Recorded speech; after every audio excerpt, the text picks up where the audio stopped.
So good morning, everybody. This Tampa Bay ChemTrail report.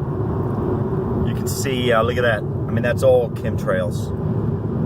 I mean, I've been looking at this stuff for months, and even though I may not have official, formal, institutionalized training on these matters, when you look at something for months and months, after a while, you just sort of know what you're looking at.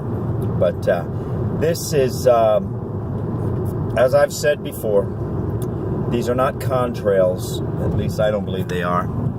I could never take anybody seriously if they try to tell me this is contrails. Contrails do not persist for hours and days. Contrails do not expand to 100 or 1,000 times their original width and maintain the same degree of visibility.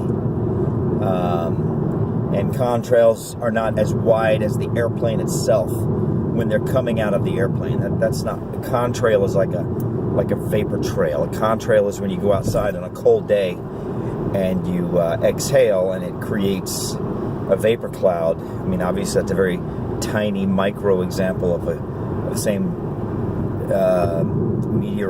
meteorological principle of what a contrail is. It's a rapid change in temperature causes water to come out of the air, cold air, because cold air holds more water than warm air, etc., etc., etc. So, anyway, third grade natural science, right? Or maybe sixth grade. But anyway, but this morning, the entire sky. I mean, it's amazing what they can do with these contrails. They can literally carpet or blanket the entire sky over a given area. So I would say that they've been very, very busy, probably all night long. But you can see they're still at it. Like that one. If I can't really see, but because okay, yeah, you can see that one. There's one right there. I saw that one while it was being made, and you can see it's just expanding, expanding, expanding. And it's going to get bigger and bigger and bigger, and it's going to be just like the rest of these. See, there's one there too, just laid down. See, it goes all the way over there. So that's going to expand, expand, expand. I do notice times, I have seen the rainbow contrails, which is pretty cool in a way. Some people on YouTube talk about them. I don't know if they have different metallic components and it makes a rainbow, or if it's a different atmospheric conditions, or is it a different angle of the sun.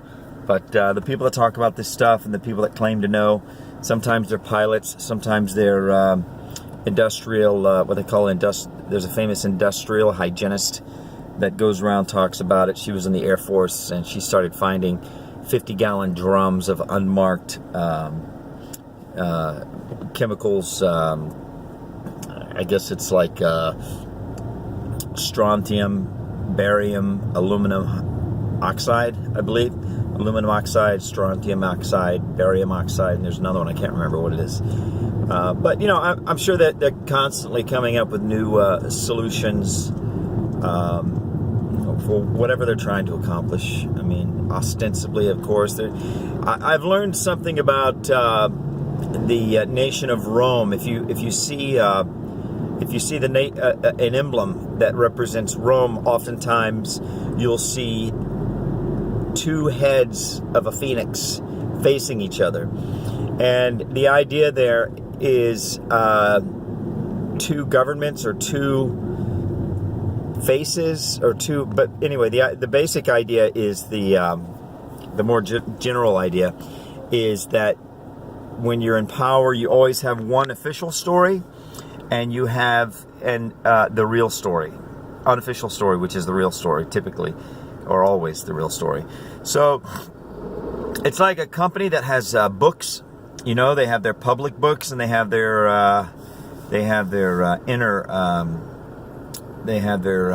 books for consumption within the company, right? Or it's like the concept of a beard in the homosexual culture, where you have this wife and you have this family, but you're really a homosexual. So you have kind of like a public face, and then you have a private face. Or it's like the white pope and the black pope. It's the same concept there. Or it's like if you ever see in Freemason imagery, and I believe in the Vatican as well, they have checkerboard patterns, black and white, black and white. That all of these things represent the two faces. You know, you have an ostensible sophistry face, and then you have a private consumption face, which is the real face. The ostensible face of sophistry is your front, right? It's like when the mafia owns a dry cleaning business, or in the show Breaking Bad, they owned a car wash. They owned a car wash, and they funnel all of their millions of dollars of drug money through the car wash. It's the same. That's the same black, white, black pope, white pope. Two heads of the phoenix. Public books, intercompany books. It's kind of as it is above, so it is below. It's kind of there's a lot of different reflections of this concept. They're not all exactly the same. Obviously, as it is above, so it is below is substantially. There are substantial differences there, but nevertheless, there is an overlap in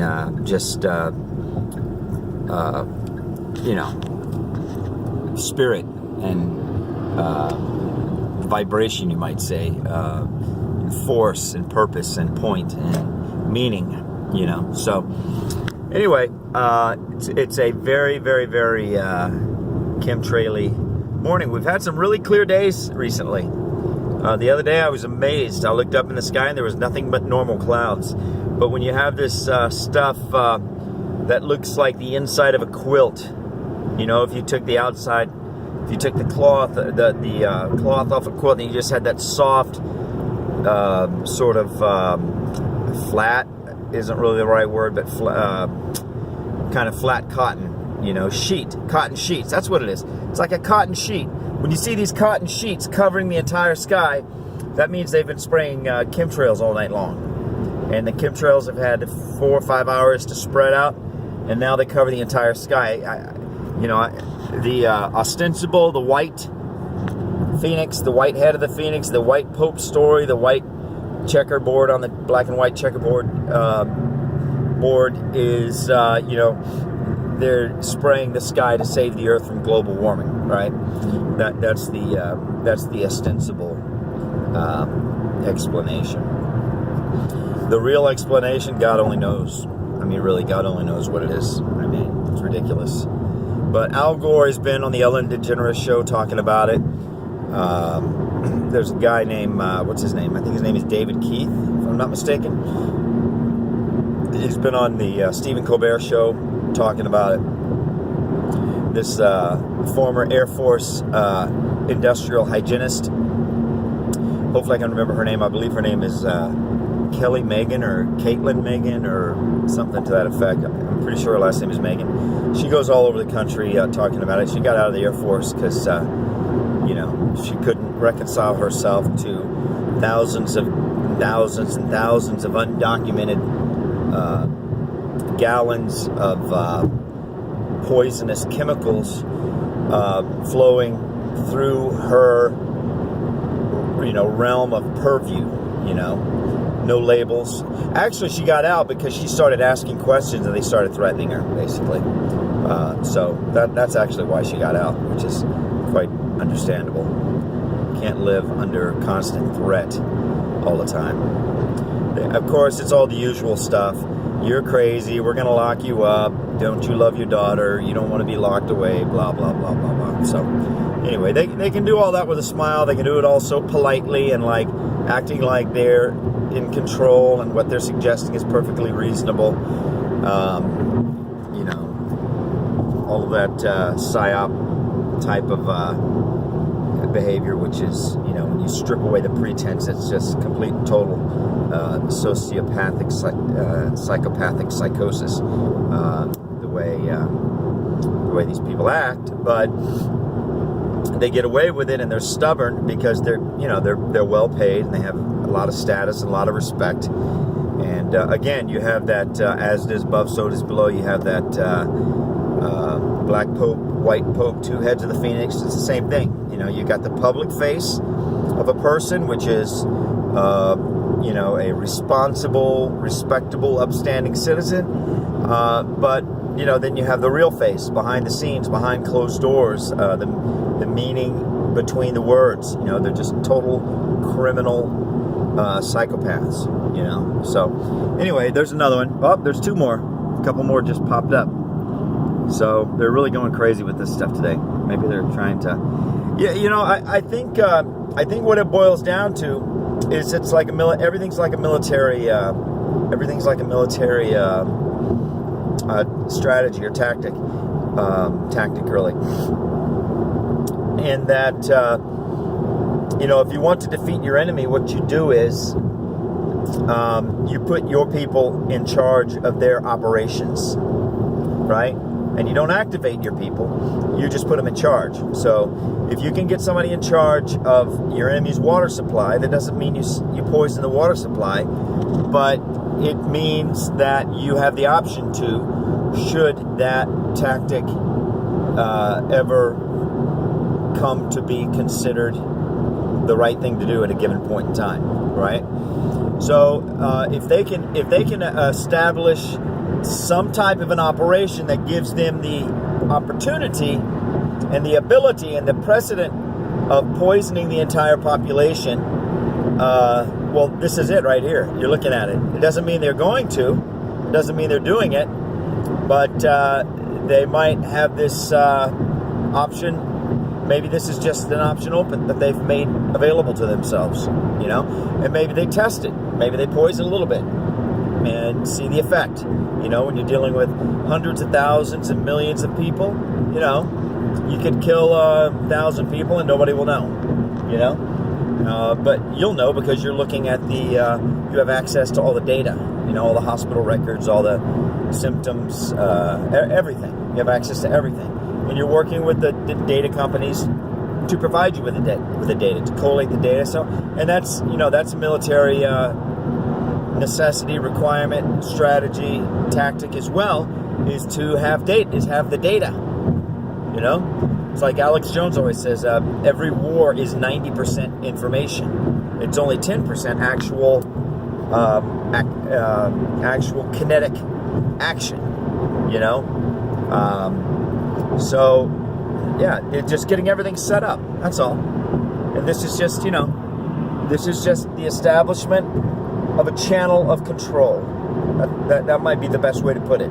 It's just the establishment of a channel of control. That's all it is. And they can turn up, and it's like putting a dial. It's like establishing a machine with a dial on it. You can turn the dial up, you can turn the dial down, you can turn it on, you can turn it off. But, it's an opportunity that you've made available to yourself. So, all right, everybody, God bless you. Have a wonderful day. Keep your mind and your heart open to all the plausibilities because, institutionalized education, institutionalized government, institutionalized religion, institutionalized medicine, institutionalized commerce, institutionalized everything. They're constantly trying to press in, put us in boxes, and then reduce the size of the boxes. Because that's the model of industrialization, right? Of our institutionalization. Institutionalization, same thing. And maybe not exactly the same, but a lot of similar similar principles and concepts involved between the two. That's the you could easily think of a warehouse full of neatly standardized, labeled boxes. That's their model. Right? Industrial engineering, organization, efficiency, cleanness, standardization. So they're constantly saying, don't think about this, don't think about that, don't talk about that, that's ridiculous, that's absurd, that's stupid.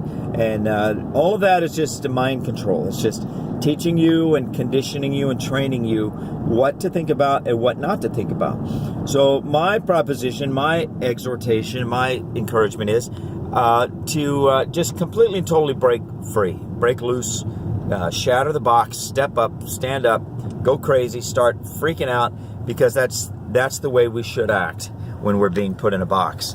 And then just after you do that, just start thinking about and considering literally everything. Aristotle said the mark of an educated mind is the ability to entertain an idea without accepting it. It doesn't mean we believe it. I don't necessarily believe that these are chemtrails. I'm entertaining the idea. The more I entertain it, the more plausible it seems. That's kind of the nature of entertaining things. But, let people make their counter arguments, and entertain the counter arguments. If there are no counter arguments, then that fact speaks in volumes in and of itself, doesn't it?